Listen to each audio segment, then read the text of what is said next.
Pada kesempatan kali ini, saya akan menyajikan materi layanan orientasi siswa secara daring. Materi yang pertama adalah tentang stop bullying dan materi yang kedua adalah sopan dalam bermedia sosial. Sebelumnya, saya perkenalkan diri dahulu. Nama saya Khairul Rahma Septin. Saya adalah salah satu guru BK di SMP Negeri 1 Surabaya. Baik anak-anakku, kita akan mulai masuk pada materi yang pertama, yaitu stop bullying. Nah, apa yang dimaksud dengan bullying itu? Tentunya kalian sering mendengar kata-kata tentang bullying. Dalam istilah lain pada bahasa Indonesia adalah perundungan atau perisakan. Pengertian bullying yang pertama adalah tindakan atau perilaku yang dilakukan dengan cara menyakiti dalam bentuk fisik, verbal atau emosional atau psikologis oleh seseorang atau kelompok yang merasa lebih kuat kepada korban yang lebih lemah fisik ataupun mental, dilakukan secara berulang-ulang tanpa ada perlawanan dengan tujuan ingin membuat korban menderita. Pengertian yang lainnya adalah tindakan seseorang atau sekelompok orang untuk menyakiti orang lain baik mental atau fisik dengan cara memojokkan, merendahkan, mengolok-olok, mengucilkan dari lingkungan sosial. Mengapa bullying bisa terjadi di sekitar kita? Beberapa penyebab perilaku bullying diantaranya yang pertama, akibat kurang perhatian dari keluarga dan lingkungan sekitar. Selanjutnya, adanya rasa ingin berkuasa. Adanya dukungan dari lingkungan sekitar saat melakukan pembulian. Kemudian, pelaku sebagian besar pernah menjadi korban kekerasan. Selain itu, penyebabnya adalah akibat meniru tindakan kekerasan dari film, game, atau tayangan yang ada di media elektronik yang sering dilihat. Jenis-jenis bullying.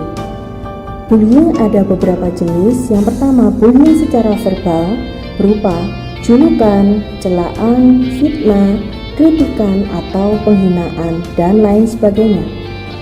Bullying yang selanjutnya adalah bullying secara fisik berupa memukul, menendang, menampar, meludahi, dan hal lain yang menyakiti orang lain secara fisik. Jenis bullying berikutnya yaitu bullying secara relasional berupa pengabaian, pengucilan, penghindaran yang berbentuk lirikan mata, cibiran, helaan nafas, tawa, dan bahasa tubuh yang mengejek. Selanjutnya adalah cyberbullying yang dilakukan melalui sarana elektronik dan media sosial seperti internet, chatting room, email, SMS, dan lain sebagainya. Dampak bullying: munculnya berbagai masalah mental, depresi, kegelisahan, dan masalah tidur. Adanya keluhan kesehatan fisik seperti sering sakit kepala, sakit perut, dan ketegangan otot. Adanya rasa tidak aman saat berada di lingkungan sekolah. Terjadinya penurunan semangat belajar dan prestasi akademis. Selain itu, bullying dapat menyebabkan perasaan trauma hingga dewasa, dan bullying yang dilakukan secara fisik dapat menyebabkan luka atau cedera. Apa yang bisa kita lakukan saat kita menjadi korban pembulian? Yang dapat dilakukan apabila mengalami bullying, yang pertama adalah tingkatkan rasa percaya diri dan jangan menunjukkan perasaan takut, malu, atau merasa bersalah. Beranikan diri untuk melapor kepada orang dewasa yang bisa dipercaya seperti orang tuamu atau bapak ibu guru kamu di sekolah. Carilah teman yang bisa dipercaya untuk bercerita apapun yang telah kamu alami. Yang paling penting, kembangkan bakat dan potensi yang kamu miliki. Dengan demikian, kamu tidak hanya akan merasa lebih berharga dan percaya diri, tetapi orang lain juga akan lebih menghargai dirimu. Anak-anakku, marilah kita saling menyayangi, saling mengasihi, dan saling menghormati supaya hidup kita menjadi rukun, tenang, dan damai. stop bullying. Baik anak-anakku, kita akan masuk pada materi yang berikutnya, yaitu sopan dalam bermedia sosial. Apa yang dimaksud dengan media sosial? Media sosial adalah suatu media daring yang memudahkan para penggunanya untuk melakukan interaksi sosial secara online. Di media sosial kita bisa berkomunikasi, networking, sharing atau berbagi, dan banyak kegiatan lainnya yang bisa dilakukan. Media daring yang sering digunakan saat ini adalah Instagram, Facebook, YouTube, Twitter, dan lain sebagainya. Sebagian besar di antara kalian mungkin sudah memiliki beberapa akun media sosial. Pentingnya etika dalam bermedia sosial.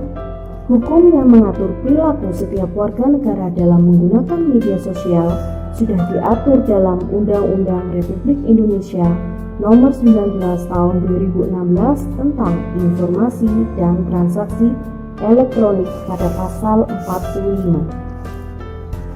Dalam undang-undang tersebut dijelaskan bahwa setiap orang yang dengan sengaja dan tanpa hak menyebarkan konten yang melanggar kesusilaan, perjudian, penghinaan atau pencemaran nama baik, pemerasan atau pengancaman, menyebarkan berita bohong, menyebarkan ujaran kebencian berdasarkan suku, agama, ras, dan antar golongan dapat dituntut hukuman penjara paling lama 4-6 tahun atau denda paling banyak 750 juta hingga 1 miliar rupiah. Bagaimana cara sopan dalam bermedia sosial? Etika dan sopan santun dalam bermedia sosial.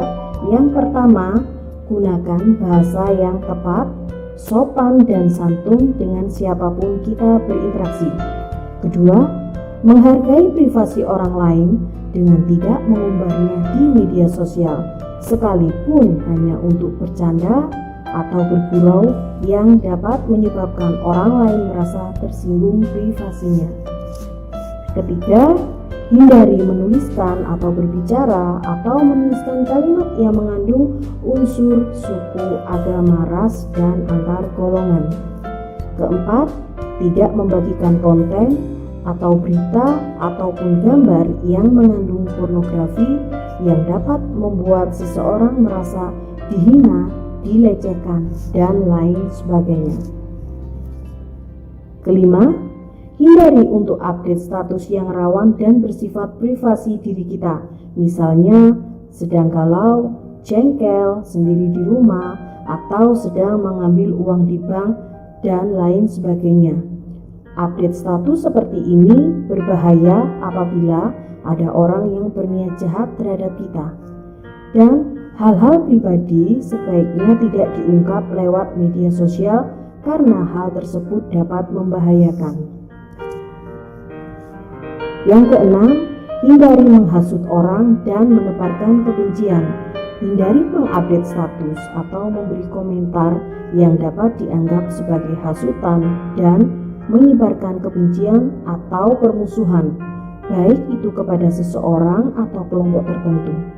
Apabila hal demikian ini terjadi, maka kita dapat dikenakan tindakan pidana sesuai dalam Undang-Undang Informasi dan Transaksi Elektronik Pasal 28 Ayat 2. Mulai saat ini, marilah kita lebih bijak berkomunikasi di media sosial. Stop melakukan penghinaan, pemfitnahan, dan provokasi demi kenyamanan dan perdamaian. Anak-anakku, 2 materi sudah saya sampaikan. Setelah ini kalian bisa melakukan refleksi dengan cara klik link yang ada di bawah ini atau klik tautan deskripsi pada channel YouTube. Terima kasih atas perhatiannya. Kurang lebihnya saya mohon maaf apabila ada kesalahan, tutur kata, dan sikap yang kurang berkenan. Semoga apa yang sudah saya sampaikan bisa memberikan manfaat untuk kalian semua. Tetap semangat, sehat, dan jangan lupa bahagia. Wassalamualaikum warahmatullahi wabarakatuh. Semangat pagi.